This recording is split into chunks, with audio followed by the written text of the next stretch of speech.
بسم الله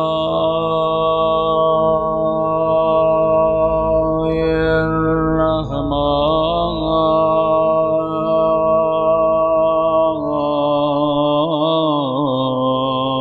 الرحيم.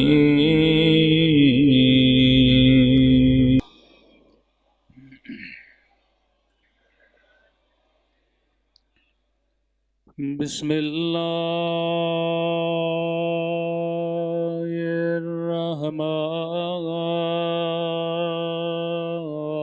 الرحمن الرحيم.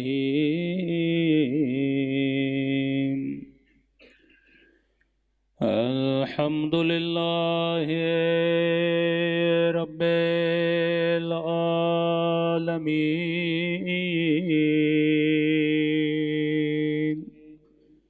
الحمد لله كما هو أهله. الصلاة والسلام على سيد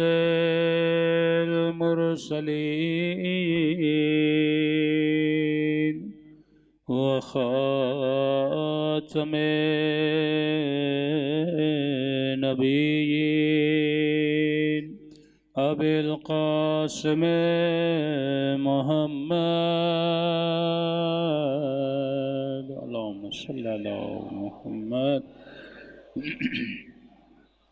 وعلى آله الطيبين الطاهرين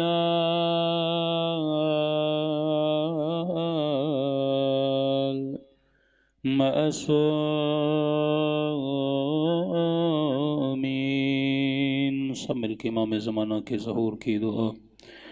اللہم کل ولیک حجت ابن صلواتک علیہ وعلی آبائه فی هذه الساعة وفي كل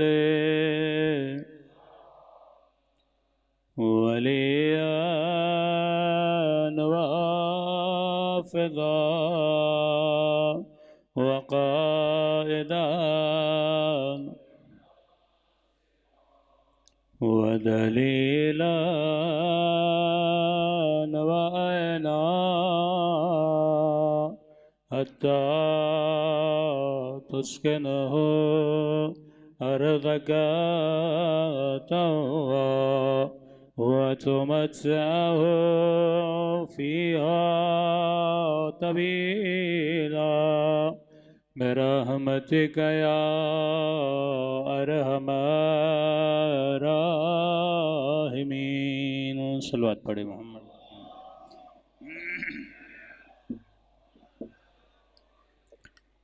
بسم اللہ الرحمن الرحیم. رب اشرح لی صدری ویسر لی امری واحلل عقدۃ من لسانی یفقهوا قولی. اما بعد، قل لا اسألکم علیہ اجرا الا المودۃ فی القربہ. صلوات پڑھے محمد وآل محمد.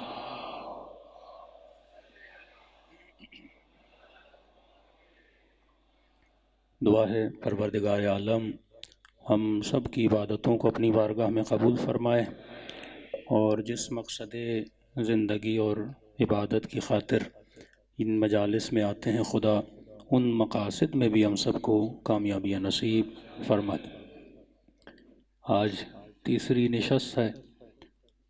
مجلس کا مقصد یہ ہے کہ ڈیلی بیسس پر انسان اپنی انسانیت کا ثبوت دیتے ہوئے علم کو حاصل کرے. صرف علم نہیں، ایک ایسا علم جو علم نافع ہو، جو مجھے فائدہ بھی دے.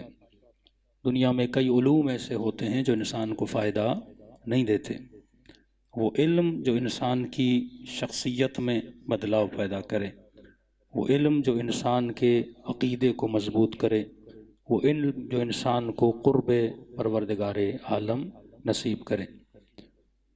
آج ہم جو بھی ہیں رسول خدا کی وجہ سے ہیں، مسلمان ہیں رسول کی وجہ سے، نماز پڑھتے ہیں رسول کی وجہ سے، سجدے کرتے ہیں رسول کی وجہ سے۔ آج ہمارے گھروں میں یہ تمیز ہے کہ بیٹی کا ادب کیا ہوتا ہے، بیٹے کا احترام کیا ہوتا ہے، ماں کا مقام کیا ہوتا ہے، باپ کا مقام کیا ہوتا ہے۔ یہ سب کچھ ہمیں کس نے دیا؟ رسول گرامی نے دیا۔ ورنہ جب آپ عرب کی تاریخ پڑھیں، اس پہ پورا اشرہ ہو سکتا ہے عرب جاہلی پہ، کہ عرب کیا کیا کرتے تھے اور رسول نے ان کو کیا کچھ نہیں سکھایا۔ موٹی موٹی چیزیں سیدہ کے خطبے میں بھی ان کی طرف اشارہ ہے کہ وہ وقت یاد کرو کہ تم مکے کی گلیوں میں کھڑے ہوئے گڑھوں میں نجس پانی پیا کرتے تھے، میرے بابا تھے جس نے تجھے بتایا کہ نجاست کیا ہوتی ہے، طہارت کیا ہوتی ہے۔ تم اپنی بیٹیوں کو زندہ درگور کیا کرتے تھے، اگر کسی گھر میں بیٹی پیدا ہو تو باپ کے چہرے کی رنگت بدل جاتی تھی، چہرہ سرخ ہو جاتا تھا۔ یہ میرے بابا تھے جس نے تجھے بیٹیوں کی عزت اور احترام اور عورت کا وقار بتایا کہ کیا ہوتا ہے۔ عرب کے اندر یہ تمیز نہیں تھی کہ نجس کیا ہوتا ہے، پاک کیا ہوتا ہے۔ آج آپ ویسٹرن ورلڈ میں چلے جائیں تو وہاں کسی کو نہیں پتا کہ نجاست کیا ہوتی ہے۔ وہ کہتے ہیں نجاست کو ٹشو سے بھی صاف کر لیا تو وہ چیز صاف ہو گئی۔ آج ایک ان پڑھ مسلمان جو پہلی پاس بھی نہ ہو، لیکن اسے یہ تو پتا ہے نا کہ میں نے اپنی نجاست کو پانی کے ذریعے سے پاک کرنا ہے۔ تو یہ علم کس نے دیا؟ یہ طہارت کس نے دی؟ یہ رسول خدا نے دی۔ کہتے ہیں مہینوں گزر جاتے تھے، عرب نہاتا نہیں تھا، تصور ہی نہیں تھا۔ یہ جو ہے کہ وضو میں پاؤں کا دھونا کہاں سے شروع ہوا؟ اللہ قرآن کہتا ہے کہ سر کو اور پاؤں کو وَامْسَحُوا رُؤُوسَكُمْ وَأَرْجُلَكُمْ، ان کو مسح کرو۔ فرق شیعہ اور اہل سنت کے وضو میں یہ ہے کہ وہ پاؤں کو واجب کی نیت سے دھوتے ہیں۔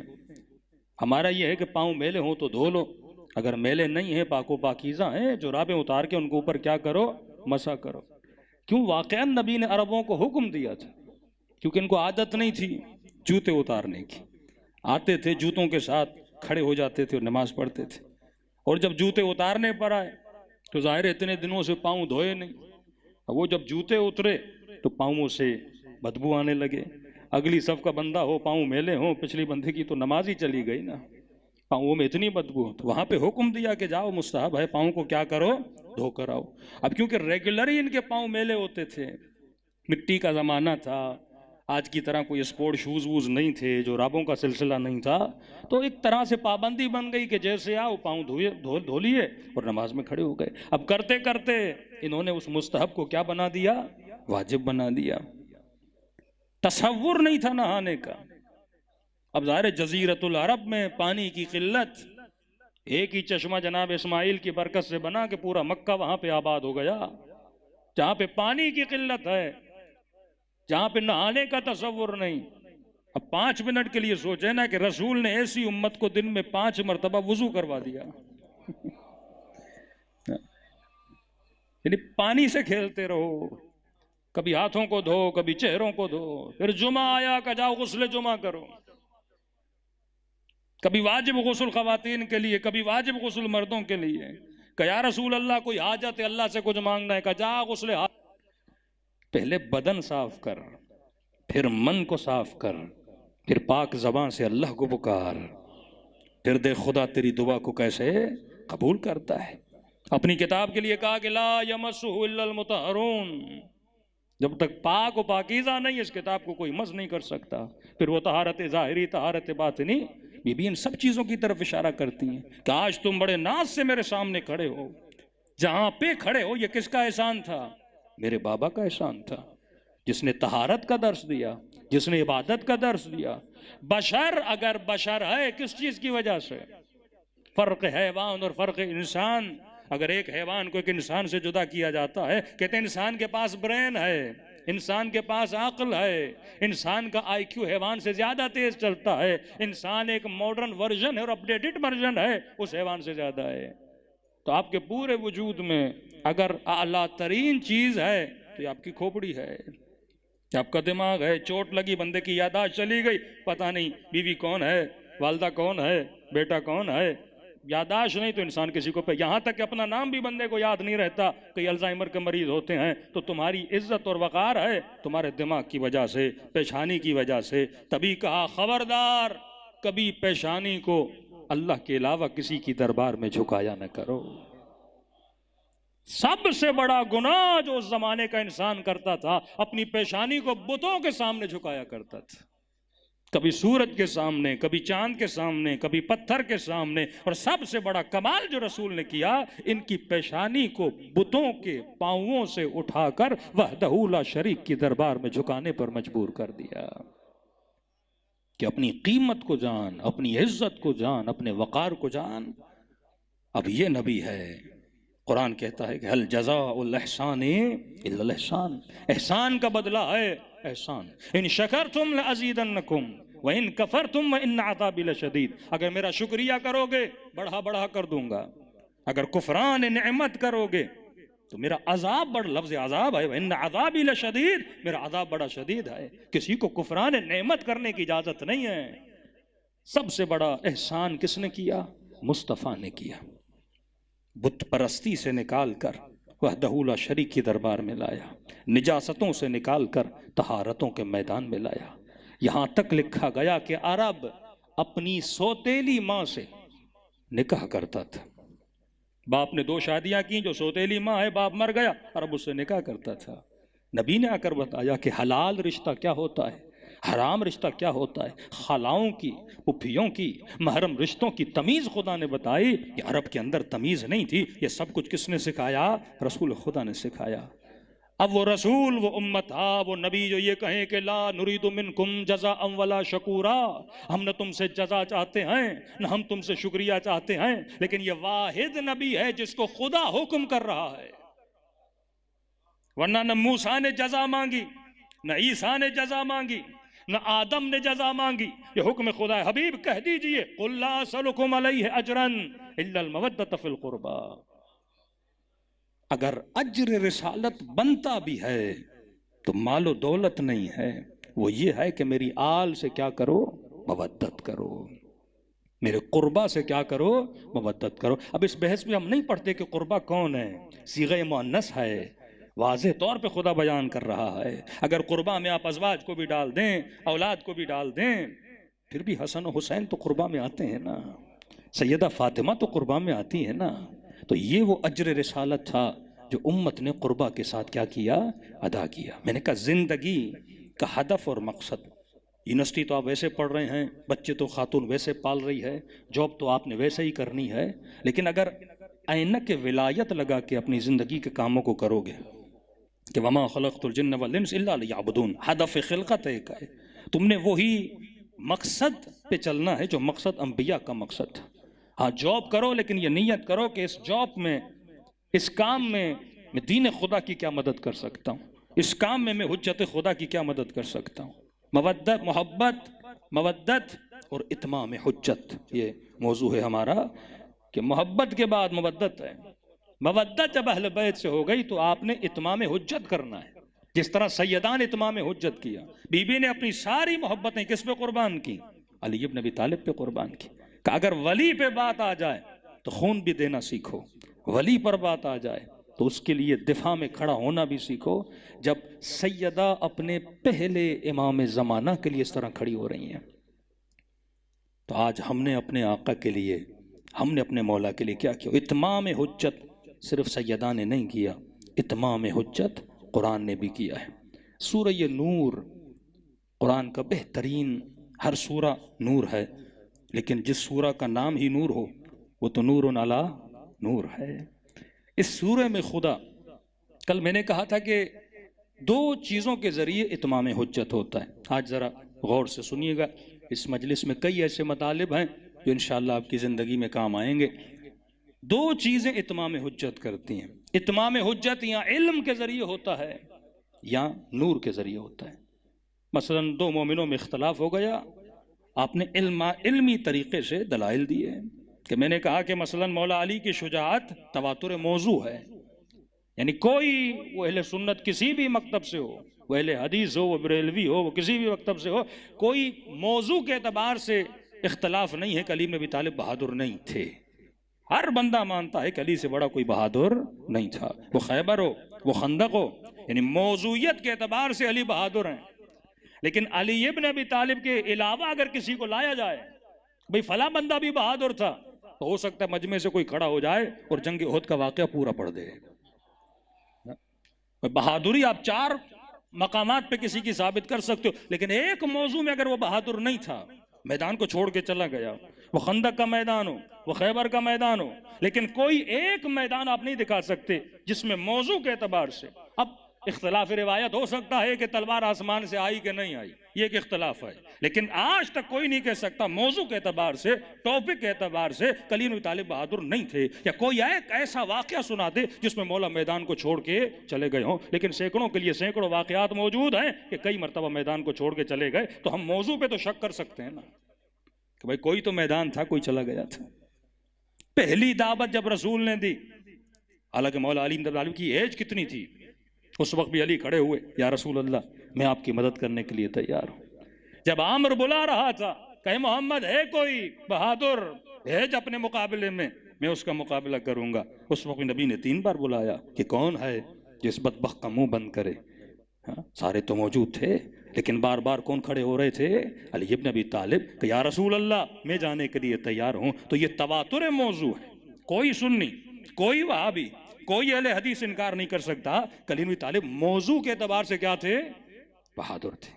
اسی طرح عصمت سیدہ، طہارت سیدہ، علم سیدہ، موضوع کے اعتبار سے مدینے کا کوئی شخص یہ نہیں بول سکتا کہ سیدہ عالمہ نہیں تھی، سیدہ زاہدہ نہیں تھی، سیدہ احکام کو جانتی نہیں تھی۔ ارے جو رسالت کے دربار میں بڑی ہوتی ہو، اس کو کوئی فقہ اہل بیت کیسے سکھا سکتا ہے؟ اسے کوئی احکام کیسے بتا سکتا ہے؟ تو موضوع کے اعتبار سے سیدہ کے بارے میں کوئی شک نہیں تھا کہ یہ عالمہ ہیں، یہ زاہدہ ہیں۔ ایک مسئلہ فقہی بتا دیجئے جس میں خدا نخواستہ علیہ باللہ سیدہ سے کوئی غلطی نکالی جائے، تو موضوع کے اعتبار سے کوئی شک نہیں ہے۔ ایک حجت علمی ہے۔ واقع مباحلہ میں رسول حجت کو تمام کرتے ہیں، پہلے علمی مناظرہ ہوتا ہے، دلائل دیتے ہیں، لیکن جب ایک بندہ ضد پہ آ جائے، کوئی راستہ نہیں ہوتا، پھر نبی دوسری حجت تمام کرتے ہیں کہ آؤ میدان میں کھڑے ہو جاتے ہیں، اگر حق میرے ساتھ ہے یا حق تیرے ساتھ ہے، ہم دونوں میں سے اگر کوئی جھوٹ بول رہا ہے اس پہ اللہ کی کیا ہوگی؟ لعنت ہوگی۔ اور وہاں پر بھی ثابت ہوا، سارے نجران کے مسیحی واقع مباحلہ میں نہیں آئے، کیونکہ وہاں پہ ان کو 5 چہرے ایسے نظر آئے جو موضوع کے اعتبار سے ثابت تھا، انہوں نے زندگی میں کبھی جھوٹ نہیں بولا۔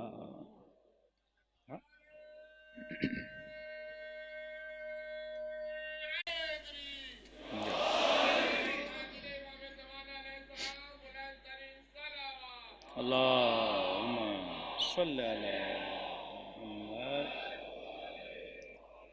وعجل فرجہم۔ اب پروردگار عالم پر بھی لازم ہے کہ وہ اپنے بندوں پر حجت کو کیا کرے؟ تمام کرے۔ یہ نہیں ہو سکتا خدا حجت کو تمام نہ کرے۔ ایک حجت علمی، دوسری حجت ہے جسے ہم کہتے ہیں حجت نور۔ کل میں نے مثال دی کہ اگر بندہ کسی کمرے میں جائے، پاؤں لگ جائے اور گلاس گر جائے، اللہ کو بول سکتا ہے خدایا میں نے دیکھا نہیں تھا، لیکن اگر اس کمرے میں نور موجود ہو، روشنی موجود ہو، اور پھر بھی بندہ نہ دیکھے اور گلاس گرائے، تو قیامت کے دن یہ نہیں بول سکتا کہ پروردگارہ میں نے دیکھا نہیں تھا۔ یہ بار بار جو علی کا ہاتھ بلند کر کے دکھایا جا رہا ہے کہ من کنت مولا فہذا علی مولا، یہ حجت کو تمام کیا جا رہا ہے کہ میں تمہیں دکھا رہا ہوں قیامت کے دن۔ یہ نہیں بولنا کہ پروردگارہ میں نے دیکھا نہیں تھا۔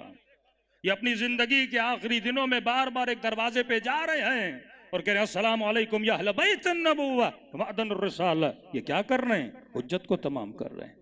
بیٹی کے احترام میں کھڑے ہو رہے ہیں، یہ کیا کر رہے ہیں؟ حجت کو تمام کر رہے ہیں۔ بھئی آج تک آپ نے سنا، آج تک بھی بول رہا ہوں، مسلمان کہتے ہیں نبی کی سنت ہے، جو کہے جو کرے، دیکھے نہ روکے نہ ٹوکے، وہ بھی کیا ہے؟ سنت ہے۔ آج تک آپ نے اپنی بیٹیوں کو بولا کہ بیٹی آپ میری ماں ہو؟ آج تک کوئی بولتا ہے مسلمان اپنی بیٹی کو، بھائی نبی بول رہا ہے، اور الیاذ باللہ نبی کی سخن میں اور نبی کے الفاظ میں لہو نہیں ہوتا. نبی جو بھی بات کرتا ہے وہ حکمت کی بات ہوتی ہے. اس کا کیا مطلب ابیہا کہ کل قیامت کے دن کچھ یہ نہ بولے کہ ہم مسلمانوں کی مائیں ہیں تو افضل ہیں، یہ تو میری بھی ماں ہے. یہ فضیلت کس عورت کو ملی کہ اگر آپ مسلمانوں کی ماں ہو تو یہ مسلمانوں کے سردار کی بھی ماں ہے.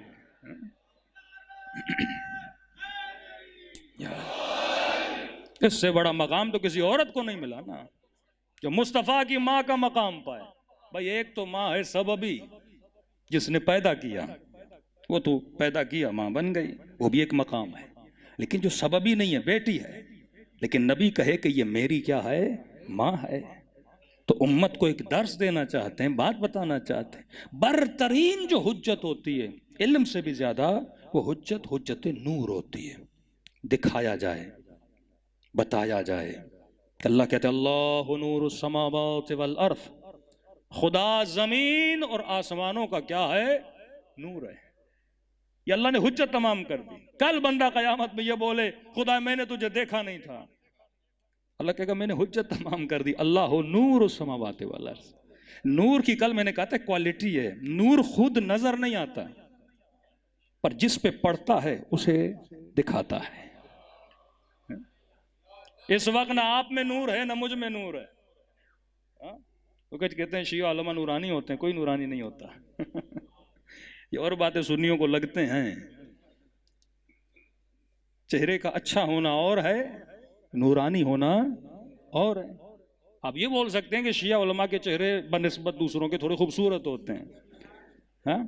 اس میں بھی اگر کسی کا چہرہ بدصورت بن رہا ہے تو قصور اس کا اپنا ہے. اگر مونچھیں رسول جیسی رکھی جاتی، داڑھی رسول جیسی رکھی جاتی، تو بندہ ویسے ہی کیا لگتا ہے؟ اچھا لگتا ہے. بندہ خود اپنا چہرہ بگاڑ رہا ہے تو سارے اللہ کے بندے ہیں. اب شیعہ سنی کی تو بات ہے ہی نہیں. پھر تو پتہ نہیں ہالی ووڈ کے اور پتہ نہیں کس کس کے ایکٹر آپ کو بہت زیادہ خوبصورت نظر آئیں گے. تو نہ سفیدی خوبصورتی ہو سکتی ہے، نورانیت نہیں ہو سکتی. نورانیت ایک اور چیز ہے. نور کا مطلب کیا ہے؟ ابھی آپ کو نور نظر نہیں آ رہا، میں آپ کو نظر آ رہا ہوں، آپ مجھے نظر آ رہے ہیں. آپ اپنی وجہ سے نظر آ رہے ہیں یا نور کی وجہ سے نظر آ رہے ہیں؟ میں آپ کو دیکھ رہا ہوں، آپ مجھے دیکھ رہے ہیں. ساری لائٹس آف کر دی جائیں، نور ہی چلا جائے گا. نہ آپ مجھے نظر آئیں گے نہ میں آپ کو نظر آؤں گا. تو نور کا کمال یہ ہے کہ نور خود نظر نہیں آ رہا. جہاں جہاں آپ کی آنکھ جا رہی ہے، یا دیوار پہ ٹکرا رہی ہے، یا ممبر سے ٹکرا رہی ہے، یا آنکھ کی نظر مولانا سے ٹکرا رہی ہے، یا میری آنکھیں آپ سے، آپ کے بدن سے ٹکرا رہی ہیں، جیسے جسم کہتے ہیں، مادہ کہتے ہیں، مٹیریل کہتے ہیں. مادے پہ جب نور پڑتا ہے تو مادہ خود کو کیا کر دیتا ہے؟ ظاہر کر دیتا ہے. تو نور خود نظر نہیں آتا، پر کمال یہ ہے جس جس پہ پڑتا ہے اسے ظاہر کرتا جاتا ہے. کہ اللہ نور السماوات والارض. اگر خدا کا نور نہ ہوتا تجھے کائنات کیسے نظر آتی؟ یہ درخت، یہ چرند، یہ پرند، یہ قندیل شمس و قمر، یہ سب کچھ اگر تجھے نظر آ رہا ہے، یہ کس کا نور ہے؟ پروردگار عالم کا نور ہے. اب خدا نے بھی کمال کر دیا. سورہ نور میں آیت ہے، سورہ نور کی 35. اب خدا بھی تو بتائے نا کہ میرا نور کیسا ہے. ہاں یہ تو شاید نیوٹن نے نوروں میں تفکیک کی نا کہ دنیا میں کلر کتنے ہوتے ہیں. جو آرٹس پڑھے ہوئے ہیں ان کو پتہ ہے 7 کلر میں اس نے کہا کہ دنیا میں 7 رنگ ہیں. باقی جتنے رنگ ہیں وہ ان 7 رنگوں کی آپس میں ملنے سے رنگ بنتے ہیں. مثلا جو براؤن کلر ہے وہ خود بذات خود کلر نہیں ہے. جب 4-5 کلر ملتے ہیں تو پھر کیا بنتا ہے؟ براؤن بنتا ہے. سفید کلر کی اپنی خوبی، کالا کلر سارے کلرز کو اپنے اندر جذب کرتا ہے. سفید رنگ سارے رنگز کو باہر کیا کرتا ہے؟ دکھاتا ہے. بہترین رنگ اگر کوئی ہے تو وہ رنگ سفید ہے، سفید رنگ ہے، کیونکہ اس میں یہ کوالٹی ہے، وہ سارے رنگوں کو باہر کیا کرتا ہے؟ ظاہر کرتا ہے. اب خدا نے کہا میں نور زمین و آسمان ہوں. تو خدا تیرا نور کیسا ہے؟ تو آواز آئی مثل نور ہی کا مشکات. میرے اس آیت کی تفسیر سوائے اہل بیت نے کسی نے نہیں کی. یعنی آج کسی مفتی مولوی کے پاس جائیے، وہ یعنی ایک طرح سے اس کا مائنڈ ہینگ ہو جاتا ہے، سمجھ نہیں آتی خدا کہنا کیا چاہ رہا ہے. اور اللہ کہتا ہے میں مثالوں کے ذریعے تمہیں سمجھاتا ہوں، اور میری مثالیں وہی سمجھتے ہیں جو صاحبان عقل ہیں. اور مولا فرماتے ہیں عقل والا ہی علی کے در کا نوکر بنتا ہے. وَاعْتَبِرُوا يَا أُولِي الْأَلْبَابِ، عبرت اس کے لیے ہے جو صاحب عقل ہے. تاریخ سے کوئی عبرت وہ مسلمان نہیں لے گا جو عقل والا نہیں ہے، جو تعصب میں چلا جائے، جو لڑائی میں چلا جائے، جس میں سننے کی ظرف ہی جس بندے میں نہیں ہے. کہ آپ بولیں آؤ ہم 4 کتابیں رکھتے ہیں، 4 باتیں کرتے ہیں، یہ حق آپ کے ساتھ ہے، یہ حق میرے ساتھ ہے، لڑائی کس بات کی؟ ہم قرآن کھولتے ہیں، بخاری کھولتے ہیں، مسلم کھولتے ہیں، ساری کتابیں کھولتے ہیں، تاریخ آپ کے سامنے، امام ابو سیاسہ کو لے کر آتے ہیں، حاکم نیشابوری کو لے کر آتے ہیں، ساری چیزیں لے کر آتے ہیں. لیکن سننے کا ظرف اس بندے میں نہیں ہوتا جس میں عقل نہیں ہوتی. تبھی عقل مند کی نشانی علم اخلاق میں جو امیر المومنین بتاتے ہیں، فرماتے ہیں جس مومن میں اپنا عیب سننے کی صلاحیت نہیں ہے وہ کبھی ایمان میں ترقی نہیں کر سکتا. تو میں بچوں کو، جوانوں کو ایک مثال دیتا ہوں. تبھی معصوم نے فرمایا المؤمن مرآۃ المؤمن، مومن مومن کا کیا ہے؟ آئینہ ہے. اب آج تک آپ نے دیکھا کہ آپ آئینے کے سامنے کھڑے ہو جائیں، یہاں پہ مثلا کالک ہو، رات کو سو رہے تھے، بچے نے پین سے نشان کر دیا، اب آئینے کو دیکھیں اور آئینہ بولے کہ یہاں کالا ہے، یہاں نیلا ہے، یہاں گندا ہے، اور آپ اپنی مٹھی بنا کے آئینے کو توڑ دیں کہ تو کون ہے مجھے بتانے والا. آج تک کوئی ہے ایسا بے وقوف جس نے یہ بے وقوفی کی ہو، یا بلی کی طرح اس آئینے کو نوچنے لگے کہ تو کون ہے مجھے بتانے والا کہ میرے چہرے پہ کیا ہے؟ یہ بے وقوفی کوئی نہیں کرتا، لیکن اس سے بڑی بے وقوفی ہم کرتے ہیں. کوئی بولے نا کہ آپ کو غصہ بہت آتا، بھائی تو کون ہے مجھے بتانے والا؟ کسی خاتون کو بول دے بھائی آپ غیبت بہت کرتی ہو، آپ کون سی کم کرتی ہو؟ وہ ہمارے سیاستدان، آپ نے رشوت کی، چوری کی، کہ تم نے کون سی کم کی ہے؟ میں نے 10 لاکھ بنائے تو تو نے 10 کروڑ بنائے. یعنی سدھرنا نہیں ہے، اگر کوئی عیب بتائے تو اس پہ اور غصہ کرنا. معصوم فرماتے ہیں شکریہ ادا کرو اس بندے کا جو تجھے تیرا عیب بتائے. ایک محفل میں بیٹھو، ایک بندہ بولے اب عیب بتانا، پھر محفل میں نہیں، وہ بھی اس سے بڑا بے وقوف ہوتا ہے جو 4 لوگوں کے سامنے عیب بتائے. اگر کسی مومن سے ہمدردی ہے، تنہائی میں جاؤ، بھائی یہ چیز آپ کی اچھی نہیں ہے، یہ ایمان کو تباہ کر دے گی، یہ علی سے دور کر دے گی. نبی کا صحابی ہے لیکن بیوی کے ساتھ اخلاق برا تھا تو نبی نے فرمایا فشار قبر ہو رہا ہے. حقوق العباد سے اللہ کبھی معاف نہیں کرتا. مومن کے چہرے پہ ہمیشہ مسکراہٹ ہوتی ہے. افضلکم ایمانا احسنکم اخلاقا، تم سے بہترین ایمان اس کا ہے جس کا برترین اخلاق ہو. بندہ نمازی ہو پر اگر اخلاق نہیں تو یہ نماز کسی کام کی نہیں ہے، روزہ کسی کام کا نہیں ہے. تبھی میں نے پہلی مجلس میں کہا تھا اخلاق اہل بیت کو اگر آپ پڑھیں گے وہ اخلاق تبھی ملتا ہے جس کے دل میں، اور جس کا دل سرشار ہے پروردگار عالم کی محبت سے، اسی کے وجود سے اخلاق خداوندی نظر آتا ہے. ابدیت ان یجعلک مثلی، میری اطاعت کر میں تجھے اپنے جیسا بنا دیتا ہوں. تو یہ وجود جو خدا نے بنایا نا، عقل مند بندہ سوچتا ہے اگر مجھے کوئی عیب بتا رہا ہے، المومن مومن مومن کا آئینہ ہے. بیوی شوہر کو آئینہ بنائے، شوہر بیوی کو بنائے، بیٹا باپ کو بنائے، دوست دوست کو بنائے. اسی طرح وجود میں کیا آتی جائے گی؟ بہتری آتی جائے گی. اب خدا بتا رہا ہے مثال کے ذریعے سے، اے خدایا تیرا نور کیسا ہے؟ فرمایا مثل نور ہی کمشکات، میرا نور جو ہے وہ ایک چراغ کی طرح ہے. کس کی طرح ہے؟ چراغ کی طرح ہے. 2 لفظ ہیں یاد رکھیے گا، مشکات چراغ، ضیاء بھی روشنی کو کہتے ہیں، سراج بھی روشنی کو کہتے ہیں. یہاں پہ ایک نجومی معجزہ قرآن کا آپ کے سامنے رکھوں.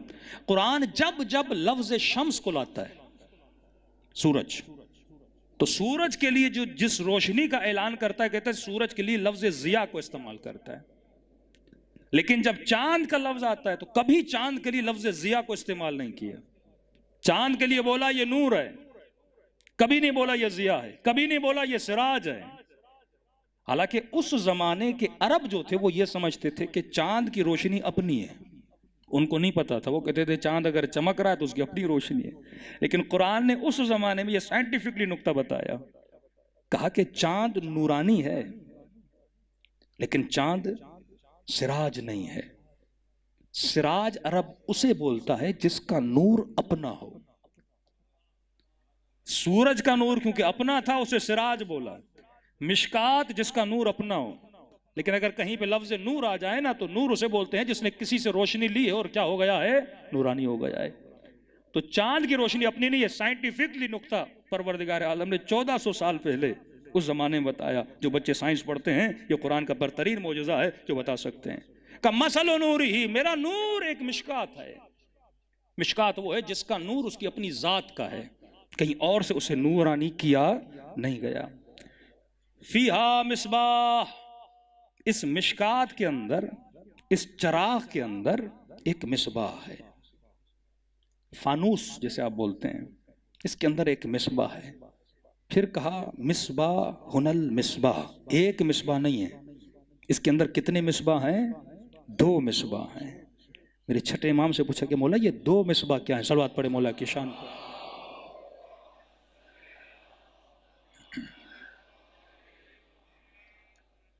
فرمایا کہ مشکات فیہ مصباح المصباح, 2 مصباح ہیں. فی زجاجۃ, یہ 2 مصباح کس کے اندر ہیں؟ لالٹین کا تصور کیجئے, اس کے اندر 2 روشنیاں ہوں اور لالٹین کے باہر کیا ہوتا ہے؟ شیشہ ہوتا ہے. شیشہ کیوں لگایا جاتا ہے؟ وہ شیشہ ان 2 نوروں کو کیا کرتا ہے؟ باہر نور کو پھیلاتا ہے. یہ شیشے کا کمال ہے. کہ اس چراغ کی مثال ہے. اس چراغ کے اندر 2 مصباح ہیں اور وہ مصباح ایک زجاجہ کے اندر ہیں. زجاجہ شیشے کو بولتے ہیں, فانوس کا جو شیشہ ہوتا ہے اس کے اندر ہے. میرے امام فرماتے ہیں مولا یہ 2 مصباح کیا ہیں؟ یہ مشکات کیا ہے؟ فرمایا مشکات سے مراد ہماری دادی زہرا ہے. زہرا کسے بولتے ہیں؟ جو چیز نورانی ہو نا, جو نور کو ظاہر کرے نا, کہ ہماری دادی زہرا ہے. کہ مولا یہ 2 مصباح کیا ہیں؟ مصباح المصباح. کہ پہلا مصباح حسن ہے, دوسرے مصباح حسین ابن علی ہیں. جب 2 مصباح ملتے ہیں تو مصباحین بنتے ہیں. جب حسن و حسین ملتے ہیں تو حسنین بنتے ہیں. اب آئیے رب دیجئے نبی کے حدیثوں سے. قرآن کو جب تک حدیث سے نہیں ملاؤ گے سمجھ یہ قرآن عبرت ہے, یہ صاحبان عقل کے لیے اشارے دے رہا ہے, مثالیں دے رہا ہے. فرمایا ان الحسین مصباح الہدی, حسین مصباح ہے کس چیز کا؟ ہدایت کا. وَسَفِینَةُ النَّجَاةِ, مصباح بھی ہے, ہدایت بھی ہے, کشتی بھی ہے. نتیجہ یہ ہے کہ یہ تجھے نجات دلائے گا. مصباح روشنی, روشنی میں ہدایت ملتی ہے. مطلب حسین خود کشتی کو چلانے والے بھی ہیں, حسین خود راہ دکھانے والے بھی ہیں, اور حسین خود جنت تک پہنچانے والے بھی ہیں. تینوں چیزیں ہیں. ایک مرتبہ کشتی ہے پر نور نہیں. آپ کشتی میں سوار ہیں, کوئی روشنی نہیں, پتہ نہیں شرق کی طرف جانا ہے غرب کی طرف جانا ہے. لیکن اگر حسین کی کشتی میں سوار ہوگے تجھے پتا ہے جانا کہاں ہے. اب یہاں 2 سوار ملیں گے, کچھ وہ جو خلافت کی کشتی پر ہیں, کچھ وہ جو امامت کی کشتی پر ہیں. خلافت کی کشتی بھی بڑی اچھی ہے لیکن سوال یہ اس میں مصباح ہے کہ نہیں. مصباح کا مطلب روشنی بھی ہے نا. آپ گاڑی پر بیٹھے ہیں, دھوپ اندھیرا ہے, گاڑی کے ہیڈ لائٹس کام نہیں کر رہے ہیں, تو آپ کو پتہ نہیں راستہ کہاں جانا ہے. تو حسین مصباح بھی ہیں, یعنی روشنی بھی رکھتے ہیں, کشتی بھی ہیں, اور وسیلہ نجات بھی ہیں.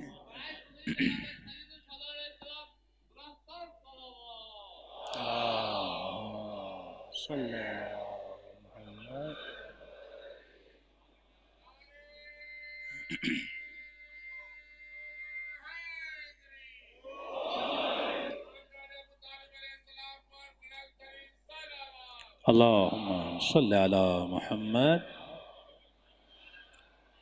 سورہ نور 35 نمبر آیت کا نمبر یاد رکھیے گا. فرمایا فیہا مصباح المصباح, اس میں 2 مصباح ہیں. فی زجاجۃ, ایک شیشے کے اندر ہیں.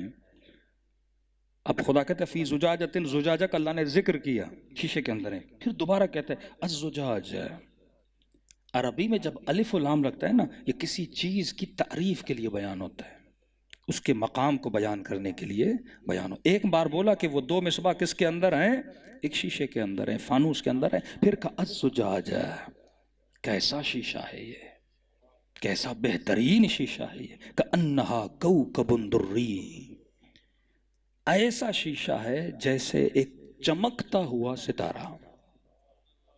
کہ معصوم فرماتے ہیں زجاجہ سے مراد ہماری ماں فاطمہ ہے. اللہ تعریف بیان کرے کہ انہا کوکب دری، یہ کیسا شیشہ ہے جیسے آسمانوں میں ایک چمکتا ہوا ستارہ. من شجرۃ مبارکہ، یہ کس سے ہے؟ ایک مبارک شجر سے ہے. اب مبارک شجر کا ذکر خداوند متعال پھر کسی اور صورت میں حضرت ابراہیم کے لیے فرماتا کہ ابراہیم ہم نے تجھے برکت دی. کس کے ذریعے سے؟ مبارک شجر سے. ہم نے تجھے اسماعیل سے برکت دی. کس کے ذریعے سے؟ دو شجر ہے نا، شجر مبارکہ اور شجر ملعونہ.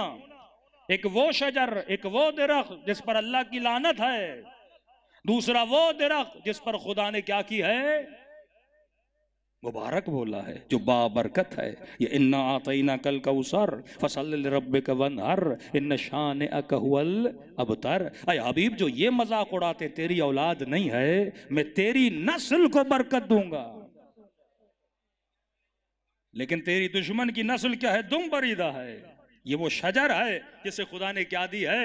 مبارک بنایا ہے. تو دو حضرت ابراہیم کی نسل میں سے دو شاخ نکلے نا، مبارک درخت ہے. ابراہیم ایک درخت ہے، دو شاخیں نکلی، ایک بنی اسرائیل کی، ایک بنی اسماعیل کی. اب درخت میں شاخیں ہیں لیکن پھل نہیں ہیں. درخت مبارک کب بنتا ہے؟ جب پھلدار ہو.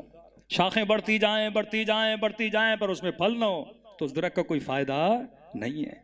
اس درخت کو خدا نے برکت دی کس سے؟ نسل بنی اسماعیل سے. اب عرب جب آگے بڑھنے لگے، یہاں بنی اسرائیل بنے یا بنی اسماعیل بنے یا عرب بنے، پھر کچھ عدنانی بنے، کچھ قریش بنے، کچھ غیر قریش بنے، کچھ ہاشمی بنے، کچھ غیر ہاشمی بنے. اب بعض اوقات جو ایگریکلچر کا کام جانتے ان کو پتا ہے درخت جب پھل نہیں دیتا نا تو درخت میں ایک پیوند کاری کی جاتی ہے.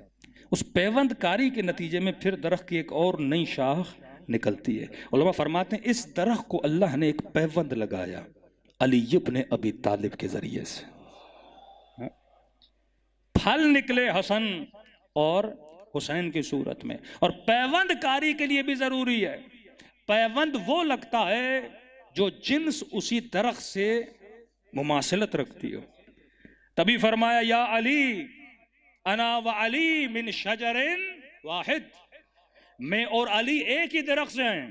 وَسَائِرُ النَّاسِ مِن شَجَرٍ شَتَّىٰ، لیکن جتنے دوسرے لوگ ہیں ان کا درخت مصطفیٰ کے درخت سے ملتا نہیں ہے. کبھی فرمایا میں تنا ہوں درخت کا اور فاطمہ کیا ہیں؟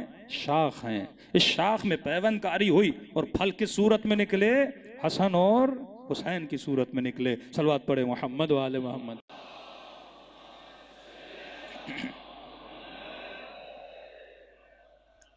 اب یہاں پہ بہترین اللہ اتنے اشارے دے رہا ہے، اگر معصوم کی روایات سے ملاتے جائیں. فرمایا ایک شجر ہے مبارک ہے، وہی حضرت ابراہیم قرآن بول چکا کہ یہ شجر مبارکہ ہے. نسل کون سی ہے؟ اسماعیل کی ہے. اسحاق کی نسل میں بھی انبیاء آئے. بعض یہ اختلاف حضرت اسحاق کو بھی اللہ نے امامت نصیب کی لیکن وہ شجر وہیں پہ رک گیا. یہ وہ شجر ہے جو مہدی کی صورت میں آج تک آپ کو کیا آ رہا ہے؟ بنیاد کون ہے؟ سیدہ فاطمہ. بنیاد کون ہے؟ بی بی ہیں. اللہ ذکر بھی کرتا ہے، زجاجہ کا ذکر کرتا ہے. تبھی جو صلوات خاص ہے وہ ہم سیدہ پہ اللہم صلی علی فاطمہ، یہ نہیں کہا رسول پر. اللہم صلی علی فاطمہ و ابیہا، ان کے بابا پر، و بنیہا، ان کے بچوں پر، و بعلہا، ان کے شوہر پر. آخری جملہ و سر المستودع فیہا، اور اس راز پر، اس ودیعت الہی پر جو ہم نے اس بی بی کے اندر چھپا کے رکھا ہے. کہا یہ سر مستعدہ کون ہے؟ کہ یہ وجود امام زمانہ ہے. صلوات پڑھے مولا کی شان پر. وَسِرِّ الْمُسْتَوْدَعِ فِيهَا، اور جناب نرجس خاتون کا جب زیارت نامہ پڑھیں گے اس بی بی کے لیے بھی یہی ہے کہ یہ سر مستعدہ کہاں سے ہے؟ یہ بھی نرجس خاتون سے ہے. لیکن بنیا کون ہے؟ سیدہ فاطمہ الزہرا ہے. تبھی کربلا کے میدان میں حضرت عباس اپنے بھائیوں کو جمع کرتے ہیں.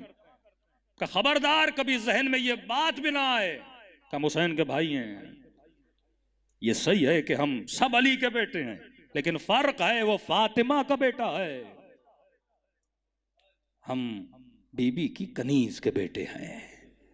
اصل جو شناخت مل رہی ہے وہ کس کے ذریعے مل رہی ہے؟ سیدہ کے. جسے آپ سید بولتے ہیں، سید کسے بولتے ہیں؟ طرفین والا ہو نا، جس کی نسبت سیدہ سے. امامت کس کی نسل میں؟ مولا علی کے بیٹے اور بھی ہے لیکن انہیں امامت نہیں ملتی. امامت کسے مل رہی ہے؟ جو ڈیول ہو، یعنی سیدہ کی نسل سے ہو. بیس اللہ نے کسے بنایا؟ سیدہ فاطمہ زہرا. اب جملہ معصوم کا سمجھ آتا ہے نا کہ نحن حجج اللہ، ہم اللہ کی طرف سے حجت نہیں، لیکن ہماری ماں ہم سب پر حجت ہے. تبھی میرے چھٹے امام فرماتے خاصم ہوں، ہے مومن، ہے مسلم، ہے شیعہ، اگر کوئی تمہارے ساتھ مناظرہ کرے، بحث کرے ولایت پر، ولایت اہل بیت پر، تو مولا معصوم سے کہا مولا کس بات پہ ہم ان سے مناظرہ کریں، مباحثہ کریں؟ کہ خاصموں بِإِنَّا أَنزَلْنَا، اگر مخاصمہ کرنا ہے، بات چیت کرنی ہے تو اِنَّا أَنزَلْنَا سے کرو. کہ مولا اِنَّا أَنزَلْنَا کیا ہے؟ کہ اِنَّا أَنزَلْنَا ہماری ماں فاطمہ کا ایک لقب ہے. یعنی اللہ نے اگر مومنوں پر، مسلمانوں پر اگر حجت کو تمام کیا تو کس کے ذریعے سے کیا؟ بی بی سیدہ فاطمہ زہرا سے کیا نا. علی کے گھر پہ حملہ ہو کوئی بول سکتا ہے؟ حسنین علی کے بیٹے تھے. مولا علی کو اگر ہاتھوں میں رسیاں باندھ کر علی کو لے گئے، نبی کا داماد تھا. لیکن بات جب سیدہ پہ آتی ہے نا، یہ تو نبی کی بیٹی ہے نا، یہاں پہ حجت کو کیا کیا جاتا ہے؟ تمام کیا جاتا ہے. اب خدا کہتے ہیں زجاجہ کانہا کوکب دری یوقد من شجرۃ مبارکہ. یہ شجرہ مبارکہ ہے زیتونیہ. یہ شجرہ کون سا ہے؟ زیتونی شجرہ ہے. زیتون انگلش میں اولیو کو بولتے ہیں. پھر کہیں پہ کہا والتین والزیتون وطور سینین وہذا البلد الامین. مجھے قسم ہے زیتون کی، مجھے قسم ہے انجیر کی، مجھے قسم ہے طور سینا کی، مجھے قسم ہے اس بلد امین کی.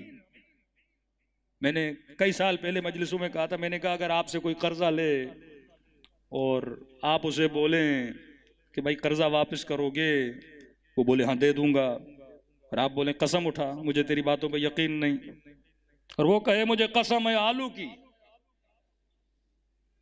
یہ قرآن ہے، اس میں نظم ہے، اس میں ضبط ہے، یہ کتاب اعجاز ہے، اس کا ایک جملہ بغیر دلیل کے نہیں ہے. بھائی آج تک آپ سے کسی نے آپ کو قسم امرود کی، میں آپ کے پیسے دے دوں گا. اللہ قسم کھا رہا ہے، اعقل العاقلین، احسن الخالقین، بہترین مثالیں دینے والا، کہہ رہے قسم اولیو کی، قسم انجیر کی. چلو بلد امین تو سمجھ میں آتا ہے، طور سینا تو سمجھ میں آتا ہے، یہ انجیر کیا ہے؟ یہ زیتون کیا ہے؟ اب رجوع کرو گے نا اہل بیت کے پاس. امام نے فرمایا زیتون سے مراد حسین ہے، تین سے مراد حسن ہے، اور یہاں پہ کیا کہا؟ یہ شجرہ ہے یوقدو. وقد عربی کا لفظ ہے. عرب اگر روشنی کو جانتے تھے نا، وہ آگ سے جانتے تھے. اب اس زمانے میں بلب تو تھا نہیں، ہاں؟ عرب اگر روشنی جانتے تھے وہ کہتے تھے روشنی ہوتی آگ میں نا، آگ ہی جلتی تھی، روشنی ہوتی تھی. وقد کہتے ہیں کسی بھڑکتی ہوئی چیز کو، جلتی ہوئی چیز کو. اللہ کہتا ہے یوقد، یہ نور ایسا ہے جو جلتا رہتا ہے. ایک شجر کا ہے جو زیتونی ہے، شرقی نہیں ہے، غربی نہیں ہے، زیتونی ہے. اور مولا نے کہا زیتون سے مراد حسین ہے، انجیر سے مراد حسن ہے. مطلب یہ شجر اگر بڑھے گا تو کس کی نسل سے بڑھے گا؟ حسین ابن علی کی نسل سے بڑھے گا. قرآن کے بڑے بطن ہیں. اب یہاں پر بھی علماء نے ایک تحقیق کی، ایک نقطہ نکالا کہ دیکھیے بڑا عجیب فلسفہ قرآن کا. امام حسن کے لیے لفظ مثلا انجیر، امام حسین کے لیے لفظ زیتون. انجیر اور زیتون میں ایک چیز آپ دیکھیں گے، انجیر کے اندر گٹھلی نہیں ہوتی، زیتون کے اندر گٹھلی ہوتی ہے. دونوں پھل مبارک ہیں لیکن ایک کے اندر گٹھلی موجود ہے. دونوں علی کے بیٹے ہیں لیکن نسل کس سے بڑھ رہی ہے؟ زیتون سے بڑھ رہی ہے نا. جس میں گٹھلی ہوتی ہے اسی سے کیا ہوتی ہے؟ امامت کی نسل جو ہے وہاں سے بڑھ رہی ہے۔ دوسرا اعجاز، جاپان کے 2 ڈاکٹر جنہوں نے بڑی ریسرچ کرنے کے بعد یہ قرآن کی آیت والتین والزیتون ان کو بھیجی گئی، اور اس آیت کے سننے کے بعد وہ مسلمان ہو گئے۔ انہوں نے کہا کہ دنیا میں وہ کون سے پھل ہیں جن میں جوانی کا پروٹین پایا جاتا ہے۔ یہ جن کو جوان ہوئے نا ان کے لیے بیان کر رہا ہوں، جن کو جوانی کا بھوت سوار ہے، کہ جن کو جوانی کا پروٹین، وہ کون سے پھل ہیں؟ اب کوئی بندہ کہ سیب کھاؤ اس میں پروٹین ہے، مثلا کسی میں وٹامن ای ہے، بی ہے، جو بھی وٹامنز ہیں، وہ کون سے پھل ہیں جن میں جوانی کا پروٹین پایا جاتا ہے؟ بڑی ریسرچ کرنے کے بعد ان کو 2 پھلوں میں یہ پروٹین ملا، کہ ایک پھل ہے زیتون، ایک پھل ہے انجیر۔ مقدار بھی بتائی کتنی مقدار میں زیتون کھایا جائے، کتنی مقدار میں انجیر کھایا جائے، مجھے یاد نہیں، لیکن عدد وہی تھا کہ جتنی مرتبہ قرآن نے لفظ زیتون ذکر کیا اتنی مرتبہ زیتون کھاؤ، جتنی مرتبہ لفظ انجیر ذکر کیا اتنی مرتبہ ڈیلی بیسس پر انجیر کھاؤ، تو آپ کی باڈی میں جوانی کا جو پروٹین ہے، یہ بھی ایک ریسرچ ہے، آفٹر 40 اور 42 آپ کا جوانی کا جو پروٹین ہے وہ بننا بند ہو جاتا ہے۔ جب وہ بننا بند ہو جاتا ہے تو بندہ بوڑھا ہونا شروع ہو جاتا ہے، سر کے بال سفید ہوتے ہیں، ہڈیاں جو ہیں وہ ختم ہونا شروع ہو جاتی ہیں، یہاں تک کہ موت آتی ہے۔ یہ بھی ایک دلیل ہے، اگر خدا کسی بندے کو 1000 سال سے زیادہ زندہ رکھنا چاہے اس کے پروٹین کو ختم ہی نہ کرے۔ مطلب یہ میڈیکلی پرووڈ ہے کہ اگر وہ پروٹین انسان کی ختم نہ بنتی رہے تو انسان جوان رہے گا۔ اب کسی مسلمان نے یہ دونوں قرآن کی آیت کہ قرآن میں اللہ نے دونوں پھلوں کا ذکر ساتھ کیا ہے کہ والتین والزیتون، مجھے قسم ہے تین کی، مجھے قسم ہے زیتون کی، اور جب انہوں نے یہ قرآن کی آیت پڑھی وہ کیا ہو گئے؟ مسلمان ہو گئے۔ تو میں نے کہا کیا کرم ہے رسول کا، فرمایا ان الحسن والحسین سیدہ شباب اہل الجنہ، حسن و حسین جنت کے سردار نہیں، جنت کے جوانوں کے سردار ہیں۔ میں کہتا ہوں جو ان کے نام کے پھل کھائے ان کا جسم جوان رہتا ہے، جو ان کو مانے وہ جنت میں جوان ہو کر جاتا ہے۔ یہ وہ بطن قرآن ہے جو پروردگار عالم سمجھانا چاہتا ہے۔ کھانے سے بندہ جوان، ماننے سے جنت میں جوان۔ دونوں جوانی اگر ملنی ہے تو درے اہل بیت سے ملنی ہے۔ اب دوسری دلیل کہ یہ شجرہ کیا ہے؟ زیتونیہ ہے، لا شرقیۃ ولا غربیہ، نہ شرقی ہے نہ غربی ہے۔ اب شرقی سے مراد کیا ہے؟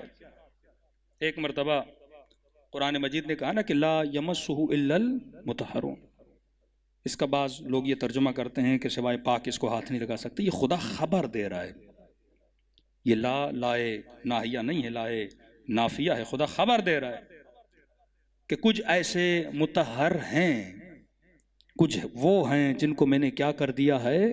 پاک و پاکیزہ بنا دیا، سوائے ان کے قرآن کے بطن کو کوئی سمجھ نہیں سکتا۔ اگر قرآن کی تفسیر سمجھنی ہے تو وہ کلام معصوم ہمیں سمجھا سکتا ہے۔ صلوات پڑھے محمد و آل محمد۔